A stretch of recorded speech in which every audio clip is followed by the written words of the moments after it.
भगवान श्री कृष्ण कहते हैं, हर व्यक्ति का विश्वास उसकी प्रकृति के अनुसार होता है।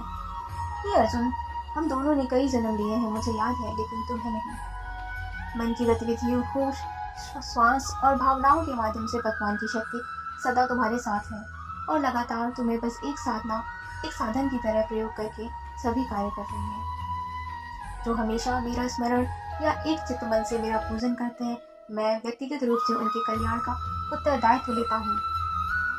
कर्म योग वास्तव में एक परम रहस्य है। भगवान श्री कृष्ण कहते हैं, इंद्रियों की दुनिया में कल्पना सुखों की शुरुआत है और अंत भी, जो दुख को जन्म देता है। बुद्धिमान व्यक्ति को समाज कल्याण के लिए बिना आसक्ति के साथ काम करना चाहिए। जो व्यक्ति आध्यात्मिक जागरूकता के शिखर पर पहुंच चुके हैं, उनका मार्ग है निस्वार्थ कर्म। जो भगवान के साथ संयोजित हो चुके हैं, उनका मार्ग है स्थिरता और शांति। यद्यपि मैं इस तंत्र का रचयिता हूँ, लेकिन सभी को यह ज्ञात होना चाहिए कि मैं कुछ नहीं करता और मैं अनंत हूँ। जब वे अपने कार्य में आनंद खोज लेते हैं, तब वे पूर्णता प्राप्त करते हैं।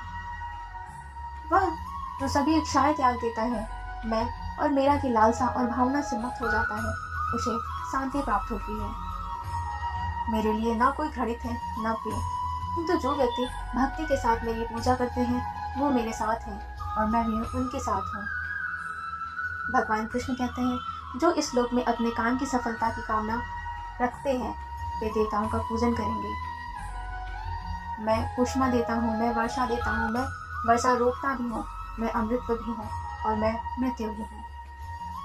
बुरे कर्म करने वाले सबसे नीच व्यक्ति, जो राक्षसी प्रवृत्तियों से जुड़े हुए हैं और जिनकी बुद्धि माया ने हर ली है, वो मेरी पूजा या मुझे पाने का प्रयास नहीं करते।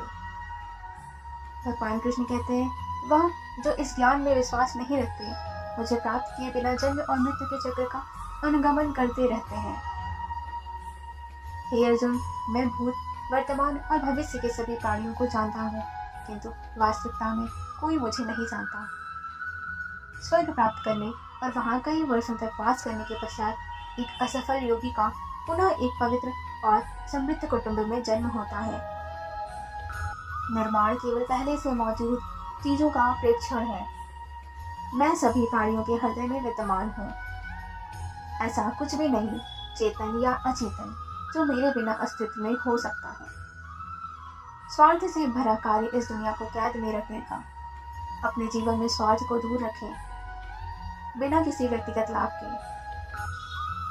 अपने अनिवार्य कार्य पूरा करो, क्योंकि वास्तव में कार्य करना निष्क्रियता से बेहतर है। इस जीवन में ना कुछ होता है, ना व्यर्थ होता है। जन्म लेने वाले के लिए मृत्यु उतनी ही निश्चित है जितना कि मृत व्यक्ति के जन्म लेना। इसलिए जो अपरिहार्य है, उस पर शोक मत करो।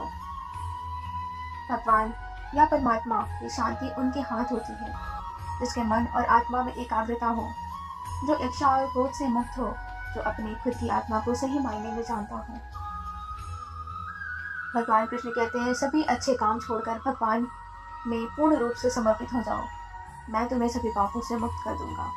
शोक मत करो।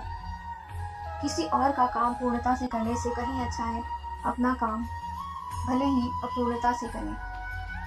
प्रबुद्ध व्यक्ति के लिए गंदगी का ढेर, पत्थर और सोना सभी समान है। प्रबुद्ध व्यक्ति सिवाय ईश्वर के किसी और पर निर्भर नहीं रहता। हे अर्जुन, केवल भाग्यशाली योद्धा ही ऐसा युद्ध लड़ने का अवसर पाते हैं, जो स्वर्ग के द्वार के समान है। भगवान प्रत्येक वस्तु में है और सबके ऊपर भी। सदैव संदेह करने वाले व्यक्ति के लिए प्रसन्नता ना इस लोक में है और ना उस लोक में। आपके सर्वलौकिक रूप का मुझे न प्रारंभ, न मध्य, न अंत दिखाई दे रहा है प्रभु। सभी कार्य ध्यान से करो, करुणा द्वारा निर्देशित किए हुए। तुम उसके लिए शोक करते हो जो शोक करने के योग्य नहीं है, और फिर भी ज्ञान की बातें करते हो। बुद्धिमान व्यक्ति न जीवित और ना ही मृत व्यक्ति के लिए शोक करते हैं। कभी ऐसा समय नहीं था जब मैं, तुम या ये राजा महाराजा अस्तित्व में नहीं थे। ना ही भविष्य में कभी ऐसा होगा कि हमारा अस्तित्व समाप्त हो जाए। कर्म मुझे बांधता नहीं, क्योंकि मुझे कर्म के प्रतिफल की कोई इच्छा नहीं। भगवान कृष्ण कहते हैं उससे डरो मत जो वास्तविक नहीं है, क्योंकि वह ना कभी था ना कभी होगा। जो वास्तविक है वो हमेशा था और उसे कभी नष्ट नहीं किया जा सकता। अप्राकृतिक कर्म बहुत तनाव पैदा करता है। मैं उन्हें ज्ञान देता हूँ जो सदा मुझसे जुड़े रहते हैं और जो मुझसे प्रेम करते हैं। मेरी कृपा से कोई सभी कर्तव्यों का निर्वाह करते हुए भी बस मेरी शरण में आकर अनंत अविनाशी निवास को प्राप्त करता है। बुद्धिमान व्यक्ति कामुक सुख में आनंद नहीं लेता। मैं धरती की मधुर सुगंध हूँ, मैं अग्नि की ऊष्मा हूँ, मैं सभी जीवित प्राणियों का जीवन और सन्यासियों का आत्मसंयम हूँ।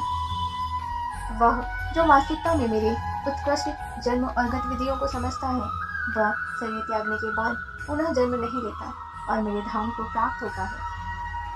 कर्म उसे नहीं बांधता जिसने काम का त्याग कर दिया। व्यक्ति जो चाहे बन सकता है यदि वह ईश्वर के साथ इच्छित वस्तु पर लगातार चिंतन करे। भगवान कृष्ण कहते हैं यह बड़े ही शोक की बात है